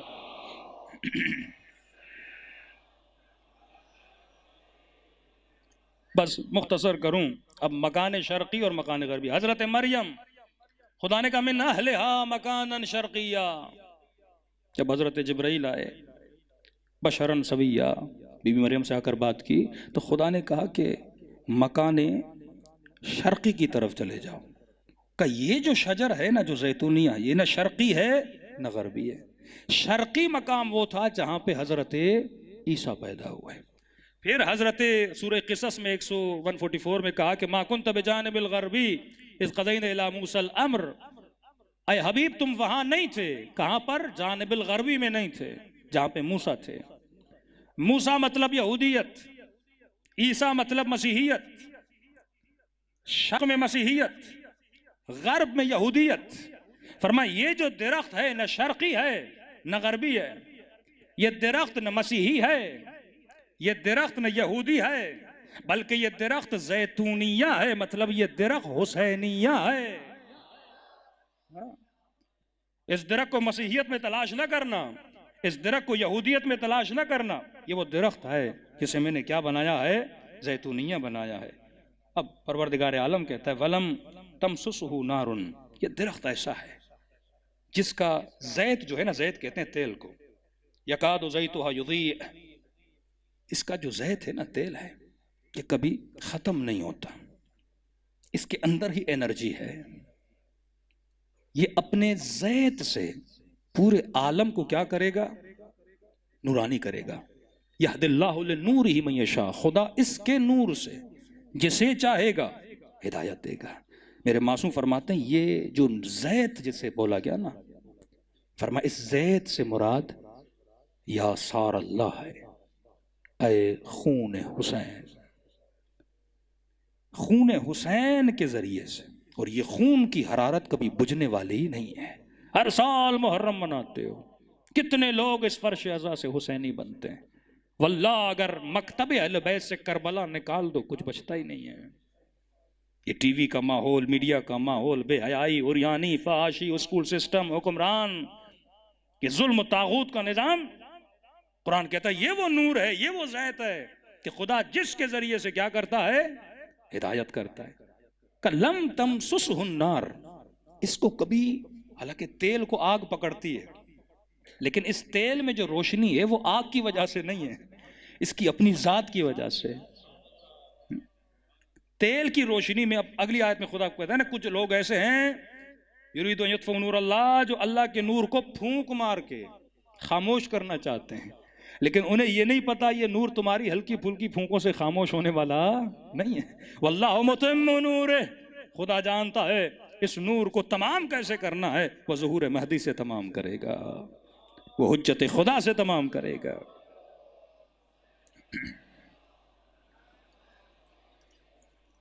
جسے چاہتا ہے خدا ہدایت دیتا ہے۔ اب یہ خون امام حسین ہے جس کے ذریعے سے آج پوری کائنات میں کیا مل رہی ہے؟ ہدایت مل۔ اگر کربلا نہ ہوتی تو ہم کیا کرتے؟ اگلی آیت، فی بیوت اذن اللہ ان ترفع ویذکر فیہا اسمہ یسبح لہ فیہا بالغدوۃ والآصال۔ کچھ ایسے گھر ہیں جن میں اللہ کا کیا ہوتا ہے؟ ذکر ہوتا ہے۔ پھر حضرت ابراہیم کے لیے بھی کہا کہ ابراہیم، یہ انبیاء کے گھر ہیں، یہ اولیاء کے گھر ہے، جس میں کیا ہوتی ہے؟ تسبیح خدا ہوتی ہے۔ اب عجیب کمال ہے کہ اس روایت کے جو راوی ہیں وہ خلیفہ اول ہیں۔ اللہ کو بتا ہے کہ میں نے حق کس زبان سے بلوانا ہے، خلیفہ اول ہیں۔ رسول سے پوچھتے ہیں یا رسول اللہ فی بیوت اذن اللہ ان ترفع ویذکر فیہا اسمہ، کچھ ایسے گھر ہیں جس میں اللہ نے ارادہ کیا کہ ان گھروں سے اللہ کی تسبیح کی آواز بلند ہوگی، اللہ کے ذکر کی آواز بلند ہوگی۔ یہ کس کے گھر ہیں؟ پہلے خلیفے جناب ابا بکر۔ رسول سے پوچھ رہے ہیں، رسول فرماتے ہیں وہ گھر انبیاء کے گھر ہیں، وہ گھر رسولوں کے گھر ہیں۔ جب یہ سنا تو پہلے خلیفے نے علی اور فاطمہ کے گھر کی طرف اشارہ کیا کہ یا رسول اللہ یہ گھر بھی ان گھروں میں شامل ہے جس کے لیے آیت ہے۔ آپ نے کہا انبیاء کے گھر ہیں، رسولوں کے، یہ گھر بھی اس گھروں میں شامل ہیں۔ کہ یہ گھر ان سب گھروں کے اوپر ہے۔ تم اس گھر کی بات کر رہے ہو، یہ گھر ان سب گھروں کے اوپر ہے۔ تبھی امام حسن حسین سے روایت ہے کہ ہماری آنکھ جب بھی رات کو کھلتی تھی ہم نے اپنی اماں کو یا رکوع میں دیکھا یا سجدے میں دیکھا۔ تبھی شب عاشور بھی یہی ہے نا، امام حسین کیا فرماتے ہیں؟ ایک رات کی مہلت، کس لیے؟ تسبیح خدا کے لیے۔ لشکر یزیدی کیا کہتے ہیں؟ ہمیں حسین کے لشکر سے تسبیح الہی کی آواز ایسے آ رہی تھی جیسے شہد کی مکھیاں اپنے چھتے پہ آواز کرتی نظر آتی ہیں۔ اب یہ لوگ کون ہیں؟ خدا پھر نشانی بھی بتاتا ہے جن کے گھروں میں اللہ کا ذکر ہے۔ اگلی آیت، رجال لا تلہیہم تجارت ولا بیع عن ذکر اللہ وإقام الصلاة وإیتاء الزکاة۔ یہ وہ ہیں، یہ وہ مرد ہیں، وہ لوگ ہیں جن کو تجارت، بزنس، دنیا داری اللہ کے ذکر سے غافل نہیں کرتی۔ یہ وہ ہیں جن کو تجارت، خرید و فروخت اللہ کے ذکر سے غافل نہیں کرتی۔ یہاں پہ یہ آیت 4-5 سوروں کے بعد آتا ہے سورہ جمعہ، وَإِذَا رَأَوُا التِّجَارَةَ أَوْ لَهْوًا انفضوا إِلَيْكَ وَتَرَكُوكَ قَائِمًا۔ شان نزول، رسول جمعہ پڑھا رہے تھے، کچھ تاجروں کے قافلے شہر میں پہنچے، نبی کا جمعہ چل رہا ہے، اور جب تجارت پہنچے تو انہوں نے اپنے سامان کھولا، بستے کھولے اور بولی لگنا شروع ہو گئی، مال سستا بک رہا ہے۔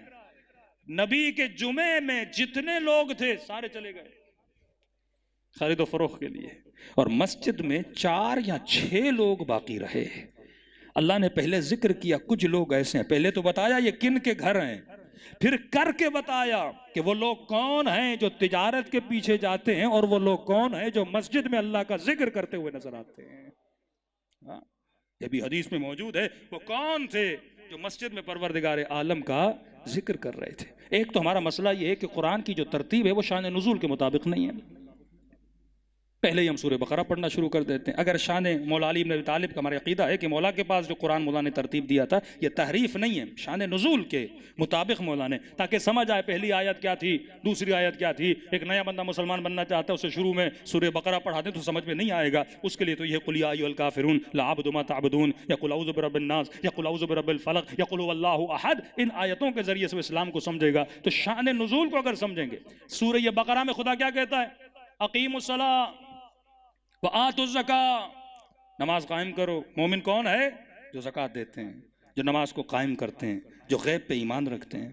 لیکن آگے آتے ہیں، خدا کہتے ہیں وَارْكَعُوا مَعَ الرَّاكِعِينَ میں مثلا انما ولیکم اللہ والرسول والذین آمنوا الذین یقیمون الصلاۃ ویؤتون الزکاۃ وہم راکعون۔ اللہ نشانی دے رہا ہے کس نے رکوع میں زکوٰۃ دی؟ علی بن ابی طالب نے۔ پھر کہتا ہے وَارْكَعُوا مَعَ الرَّاكِعِينَ، کبھی نہیں کہا وَاسْجُدُوا مَعَ السَّاجِدِينَ، سجدہ کرو سجدہ کرنے والوں کے ساتھ، نہیں، پہلے کہا وَارْكَعُوا مَعَ الرَّاكِعِينَ۔ یہاں پہ نماز جماعت کا بھی ایک پوائنٹ نکلتا ہے کہ آپ جماعت میں کب شریک ہوتے ہیں؟ سجدے میں یا رکوع میں؟ 4 لوگ نماز پڑھ رہے ہیں، مجھے کب پتا چلے گا یہ جماعت ہے یا فرادہ ہے؟ اگر رکوع میں ساتھ جا رہے ہیں یا کوئی شامل ہو رہا ہے تو پتا چلتا ہے بندہ کیا ہے؟ جماعت میں۔ اور خدا اشارہ دے رہا ہے، مولا علی نے زکوٰۃ کس میں دی؟ رکوع میں دی۔ اشارہ بھی دے رہا ہے مومن وہ ہے جو زکوٰۃ دے، اور تجھے کن کے ساتھ ہونا ہے؟ جس نے رکوع کی حالت میں زکوٰۃ دی۔ اس سے برتر اشارہ پروردگار عالم تو نہیں کر سکتا۔ کسی مومن نے کہا مولانا یہ تو بات ہے نور کی، ظلمت کی بات بھی ہو جائے، اور یہ آیت کسی معجزے سے کم نہیں ہے۔ نور کی آیت تھی 35، ظلمت کی آیت ہے 40۔ میں ترجمہ کروں گا، سمجھنا عقل مندوں کا کام ہے، کھولوں گا میں بات کو نہیں، مسائل نہ آپ کے لیے کھلیں نہ ہمارے لیے بنے۔ یہ قرآن کی آیت ہے۔ اللہ کہتا ہے نور کیا ہے؟ او کظلمات، وہ تو نور تھا، اب سنو ظلمت کیا ہے۔ مثال دے رہا ہے، خدا بھی ڈائریکٹ نہیں بتاتا، قرآن مثال سے سمجھاتا ہے۔ کئی لوگ کہتے ہیں مولا علی کا نام کیوں نہیں آیا؟ میں نے اشرے میں کہا تھا، میں نے کہا علی کا نام خدا دے دیتا، 12 اماموں کے نام اللہ قرآن میں بتا دیتا، تو علی کے سارے دشمن اپنے بچوں کے نام بھی وہی رکھ لیتے۔ تو اللہ نے کہا نام نہیں بتاؤں گا، صفت بتاؤں گا۔ صفت کا مقابلہ تو کوئی نہیں کر سکتا۔ علی کی سخاوت کا مقابلہ کون کرے گا؟ علی کے علم کا مقابلہ کون کرے گا؟ حسین کے صبر کا مقابلہ کون کرے گا؟ سیدہ کے زہد کا مقابلہ کون کرے گا؟ تو اب سنو ظلمت کیا ہے۔ یہ نور تھا، اس کے مقابلے میں او کظلمات فی بحر لجی، ظلمت کی مثال ایک سمندر کی طرح ہے، کراچی والے بہتر سمجھیں گے۔ فی بحر لجی، ایک ایسا بحر، ایک ایسا سمندر جو بہت گہرا ہے، بے انتہا گہرا ہے۔ یغشاہ موج، ایک تو گہرا ہے، دوسرا اندھیرے میں ہے، ظلمت میں ہے۔ کبھی بیچ سمندر میں آپ دیکھیں خوف آتا ہے انسان کو نا، کشتی میں اندھیرا ہی اندھیرا، اور اتنی گہرائی کے بندہ پریشان، کہ گہرا بھی ہے، ظلمت میں بھی ہے، اور موج من فوقہ، اس کے اوپر ایک موج ہے، جیسے اردو میں ہم لہر بولتے ہیں، ایک موج ہے، وہ بھی ظلمت کی ہے، سمندر گہرا، اس کے اوپر ایک موج، فوقہ موج، پھر اس کے اوپر دوسری موج ہے، پہلی موج، اور مطلب جب ظلمتیں اتنی بڑھ جائیں اور اگر ہاتھ بھی نکلے تو وہ ہاتھ اتنا کارآمد نہیں ہوتا، کیونکہ ظلمتیں اتنی پھیل چکی ہیں۔ ان ظلمتوں سے اگر کوئی ہمیں نکال بھی سکتا ہے نا تو وہ ہے یہد اللہ من نورہ، اور وہ نور ہے امام زمانہ کا نور۔ صلوات پڑھے محمد والے۔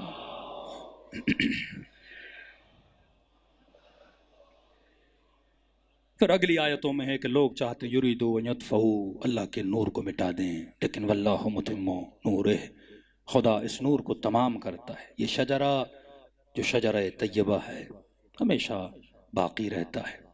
قرآن نے صراحتاً اہل بیت کے فضائل کو بیان کیا۔ یہ فضائل نہیں، یہ بندوں پہ حجت کو تمام کر رہا ہے۔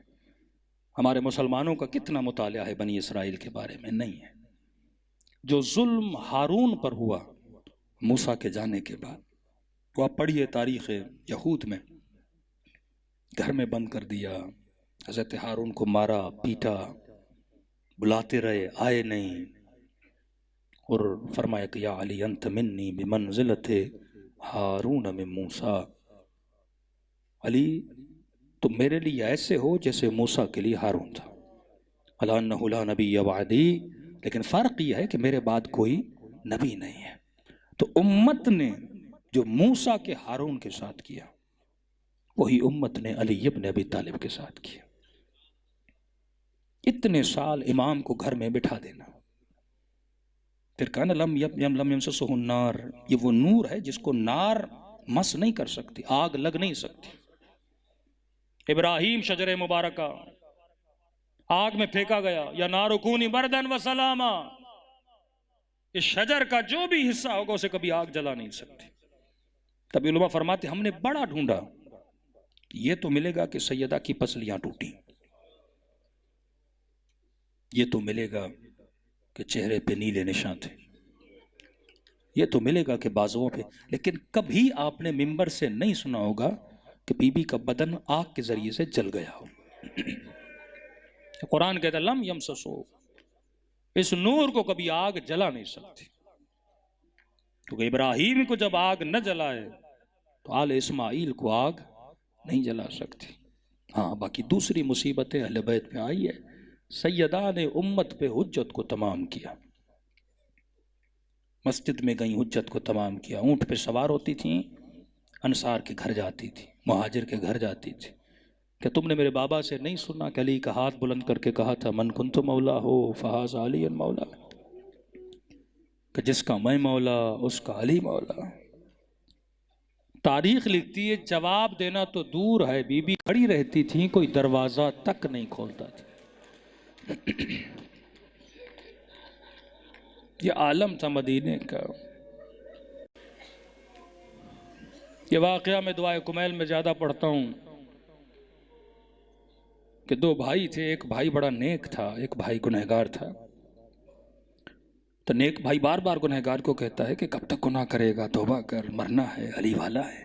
سنتا نہیں تھا۔ ایک دن اللہ نے ہدایت دی، آیا بھائی کے پاس کہ بھائی میں نے زندگی میں بڑے گناہ کیے، اب سمجھ نہیں آ رہی اللہ بخشے گا کہ نہیں۔ کب ارحم الراحمین، کہ کہاں جاؤں، کہاں جا کے توبہ کروں؟ کہ قرآن کی آیت ہے میرے نبی کے در پہ آؤ۔ کہ مدینہ تو بہت دور ہے، ایران کے رہنے والے تھے۔ کہ کوئی بات نہیں، اولنا محمد اوسطنا محمد، یہ سب ایک ہی نور ہے۔ مشہد چلو امام رضا کے پاس۔ کہتے قافلہ چلا، ابھی نیشاپور سے گزرے تھے، اس کے بھائی کی طبیعت خراب ہو گئی، لمبا سفر، پرانا زمانہ، نیک دعا کرتا رہا پروردگارا یہاں تک آیا ہے، زندگی دینا، امام کے دربار میں جا کے توبہ مانگے، اللہ کو واسطہ دے امام رضا کا۔ یہ بھی رو رہا تھا، پتہ نہیں زندگی مہلت دے کہ نہ دے، میں بڑا گنہگار ہوں۔ کہتے جیسے مشہد پہنچے اسی دن اس کا انتقال ہو گیا، نہ حرم امام نصیب ہوا نہ ذریعہ امام نصیب ہوئی۔ بھائی بڑا رویا، غسل دیا، کفن دیا، دفن کیا۔ کہتا 2-3 دن کے بعد خواب دیکھا، یہی میرا گنہگار بھائی، لیکن خواب میں کیا دیکھتا ہوں، یہ برزخی جنت میں بیٹھا ہے، نعمتوں سے مالا مال ہے۔ میں نے کہا بھائی تو نے تو بڑی خطائیں کی ہیں۔ کہ توبہ کی نیت سے جو آیا تھا، کہ مشہد رضا تک پہنچ تو نہیں سکے۔ کہ بھائی ماجرا سناؤں؟ کہ موت بڑی سخت ہے، موت کو آسان نہ لینا۔ بدن سے روح ایسے نکلی جیسے ریشمی کپڑے کو کانٹوں پہ رکھا جائے۔ جتنا سنا تھا نا اس سے بھی زیادہ تکلیف دہ تھی، کیونکہ میں گنہگار تھا۔ تم تو بڑی آسانی سے غسل دے رہے تھے، لیکن میرے اوپر عذاب ہو رہا تھا، عذاب کے فرشتے عذاب کر رہے ہیں۔ کہتا اتنے میں تو نے میرا جنازہ اٹھایا، اب عذاب ہو رہا ہے، آگ کا عذاب، عذاب کے فرشتے، مختلف قسموں کے عذاب، لیکن جیسے جنازہ مولا رضا کے حرم میں آیا گویا میں جنت میں داخل ہو گیا. گویا عذاب کے فرشتوں کو اجازت نہیں تھی کہ آگے بڑھیں. پہاڑ آ گئی، کہتا جنازہ آگے لے گئے، تم زری کے قریب آئے. میں نے آنکھوں سے دیکھا کہ امام رضا کرسی پہ تشریف فرمائے. آگے بڑھ کے بڑے ادب سے کہا السلام علیکہ یا غریب الغرباء، مولا آپ پر میرا سلام ہو. کا جواب تو دیا پر مجھے دیکھا نہیں. کہا نا من یموت یرنی، جو بھی مرے گا علی کو دیکھے گا. علی بھی تو تجھے دیکھے نا، مسکرا کر دیکھیں، اہلاً و سہلا بولیں. کا چہرہ پھیر دیا. میں سمجھ گیا مولا ناراض ہیں. اب سمجھ نہیں آ رہی کیا کروں. تم میرے جنازے کو طواف کروا رہے تھے، زیارت کروا رہے تھے، اب پتا تھا جنازہ باہر جائے گا، پھر سے وہی عذاب. کہتا اب جرت نہیں ہو رہی آگے بڑھوں. ایک سفید ریش نورانی چہرے والا بزرگ کھڑا تھا. اس نے کہا گنہگار خوش ہونے کی ضرورت نہیں کہ عذاب ختم ہو گیا، جنازہ باہر جائے گا، پھر سے وہی عذاب ہوگا. میں نے کہا میں تو توبہ کی نیت سے آیا تھا. زندگی نے مہلت نہیں دی. اب بتاؤ کیا کروں کہ مولا رضا راضی ہو جائیں. ایسا کیا بولوں؟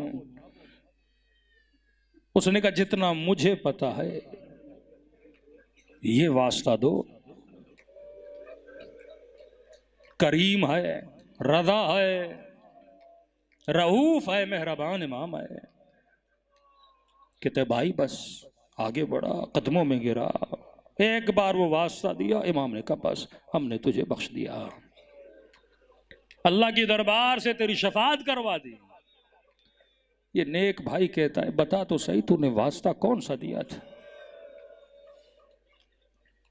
یہ نیک کہتا ہے میں سوچ رہا تھا شاید حسین کا واسطہ دیا ہو، شاید سکینہ کے زخمی رخساروں کا واسطہ دیا ہو، شاید حسین کے علی اکبر کا واسطہ دیا ہو، شاید بی بی زینب کی چادر کا واسطہ دیا ہو، شاید عباس کے کٹے ہوئے بازوؤں کا واسطہ دیا ہو،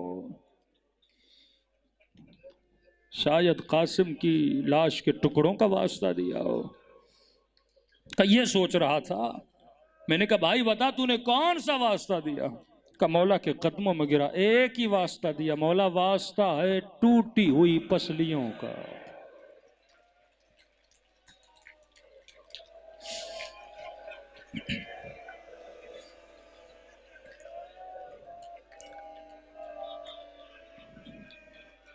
میں نے کل کی مجلس میں پڑھا امام رضا فرماتے شیعو چھوٹی چھوٹی باتوں کے لیے ہمیں ہماری دادی کا واسطہ نہ دیا کرو. ہر مصیبت برداشت کر لیتے پر دادی زہرا کی مصیبت برداشت نہیں ہوتی. مجھے بھی جرت نہیں ہوتی اہل بیت کو یہ واسطہ دیا جائے، لیکن میں خدا کو حسین کی یتیمی کا واسطہ دیتا ہوں. دلوں کو کربلا لے کر چلے. یہ محفل محفل نور ہے. میری سیدہ کے جملے ہیں کہ جب میرے حسین کا نام آتا ہے اور تم روتے ہو، تم سب کے سروں کے پیچھے میں کھڑی ہو جاتی ہوں اور تمہارے لیے دعا کرتی ہوں اے خدا یہ میرے حسین پہ رو رہا ہے. کچھ وہ تھے جنہوں نے میرے حسین کو مارا تھا.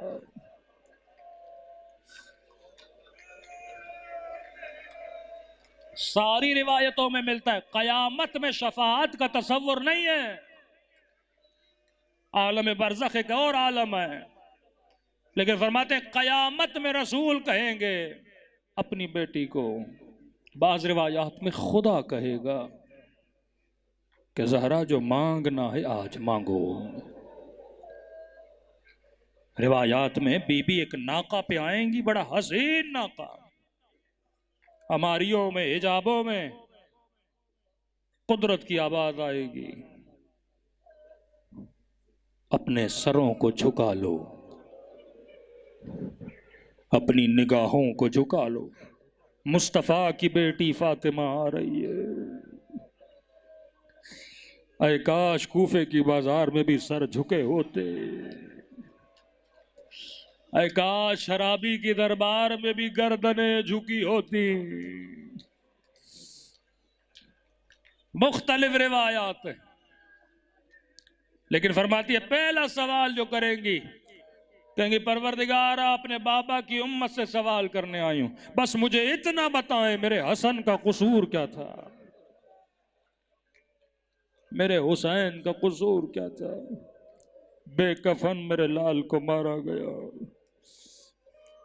دلوں کو کربلا لے جائے، سلام کریں حسین مولا کی یتیمی پر۔ السلام علی الحسین وعلی علی ابن وعلی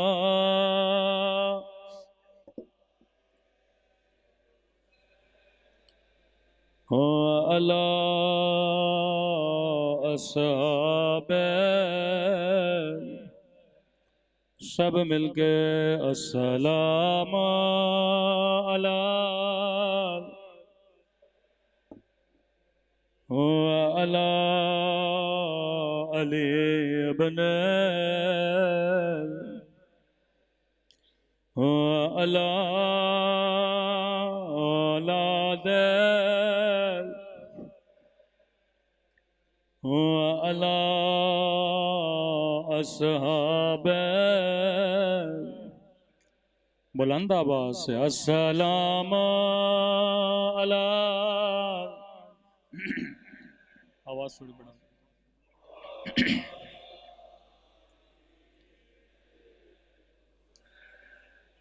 وعلی اولاد وعلی اصحاب، میرا سلام ہو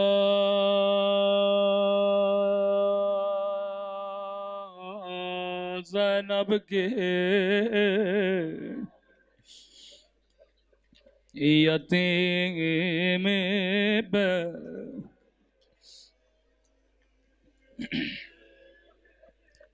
میں بارہا دعا کرتا ہوں خدا کسی بچی کو یتیم نہ بنائے، اللہ کسی کو بچپن میں ماں کا جنازہ نہ دکھائے۔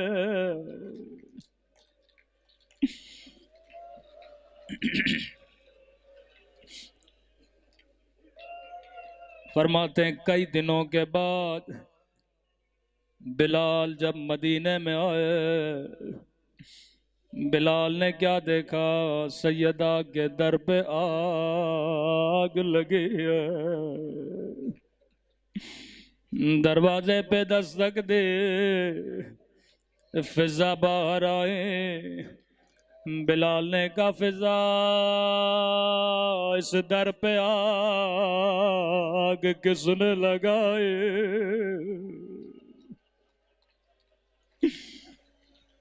آواز تھوڑی بڑھا دیں، آواز کم ہے۔ اب فضا بتائے تو کیسے بتائے؟ فضا کہنے لگے بلال تجھے یاد ہے جب تو غلام تھا؟ جی فضا میں نے کیا سوال کیا، کیا جواب دے رہی ہو؟ کب بلال تیرے سینے پہ ظالموں نے پتھر رکھا تھا، فضا کیا کہنا چاہتی ہو؟ بلال تیرے سینے کی پسلیاں ٹوٹے تھے،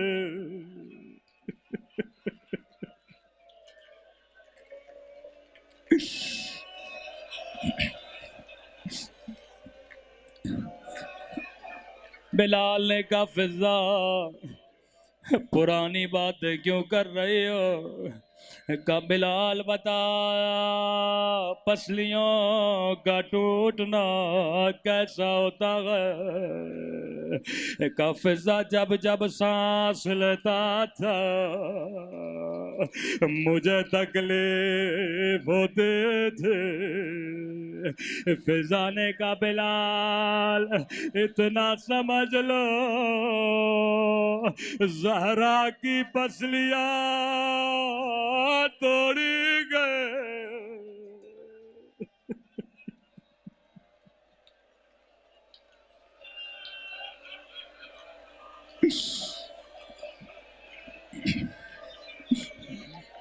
میں قربان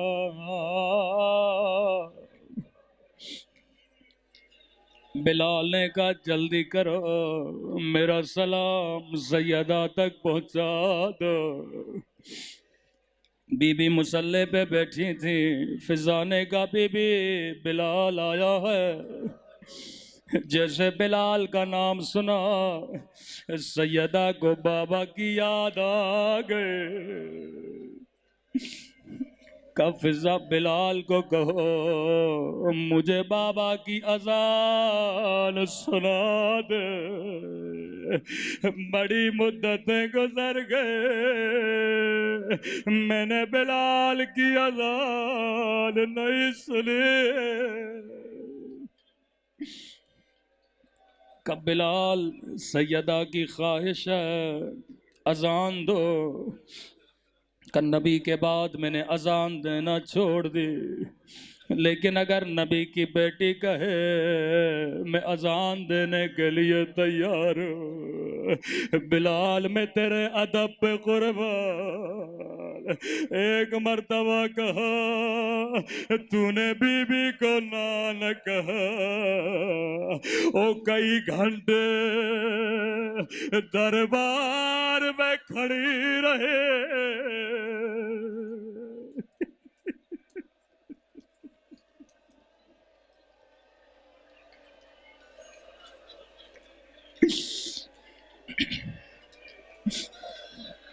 سیدہ کو خالی ہاتھ لوٹا دیا، روتی ہوئی آنکھوں سے بلال مسجد میں گئے۔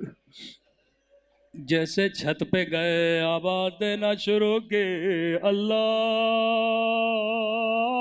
اکبر۔ فضا کہتی ہے جیسے آواز بی بی نے سنے، بی بی تسبیح بھی پڑھ رہی تھے اور گریہ بھی کر رہے تھے۔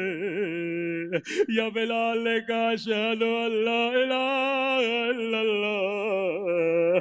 سیدہ نے کہا خدا گواہ رہنا میں نے علی کے لیے پسلیاں توڑوائے۔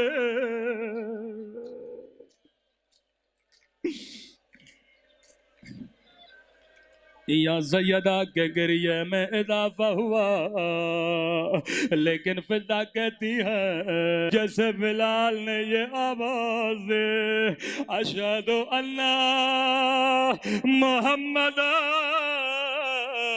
رسول اللہ، سیدہ کی فریاد بلال ہوئے بابا بابا تیری زہرا کے لے رہ گئے۔ فضا کہتی ہے سیدہ اتنا روئے کہ بے ہوش ہو گئے۔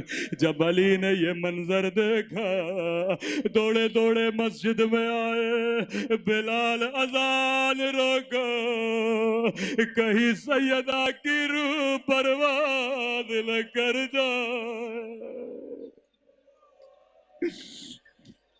او بی بی یہ مجمع تیری مظلومیت پہ قربان، لیکن بی بی ہاتھوں کو جوڑ کے ایک جملہ کہنا چاہوں گا۔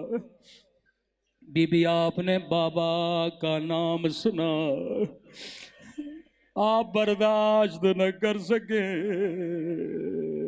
بی بی آپ نے نام سنا، بلال نے بڑے ادب سے نام لیا، پھر بھی آپ کو بابا یاد آ گئے۔ لیکن کربلا، ہائے کربلا، ایک 4 سالہ بچی، ظالم نے نام نہیں لیا، بھرے دربار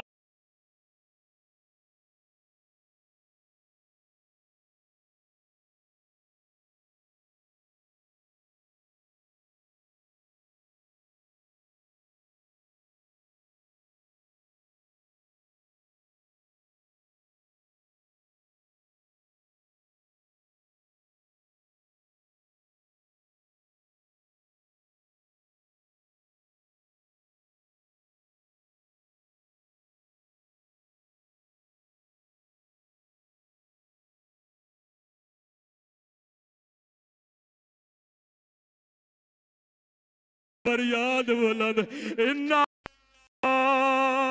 وإلا إلیہ راجعون۔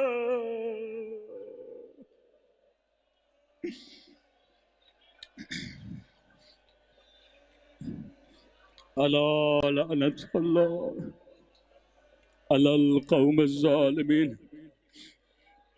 اے خدا تجھے سیدہ کی یتیمی کا واسطہ، تجھے سکینہ کی یتیمی کا واسطہ، ہم سب کے صغیرہ کبیرہ گناہ معاف فرما۔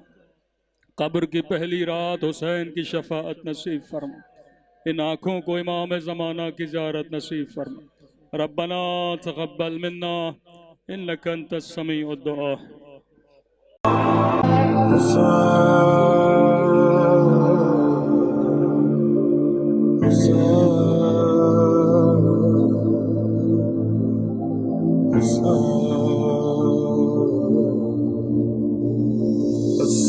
السلام علیکم